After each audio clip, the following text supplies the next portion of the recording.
యేసయ్యతో ఉన్నవాడు పడిపోయాడు. యేసయ్యతో ఉన్నవాడే పడిపోతే మనం ఎందుకు పడము అని కొంతమంది, అదొక ధైర్యం, సైతాన్ ధైర్యం అది.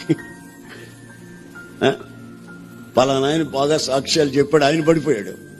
పలానాడు పాటలు బ్రహ్మాండంగా పాడేవాడు, ఆడు పడిపోయాడు. పలానా పాటలు కూడా పడిపోయాడు. ఈ మధ్య ఈ పడిపోయిన వాళ్ళని చూసుకుంటా కూర్చుంటూ నువ్వు పడతావు.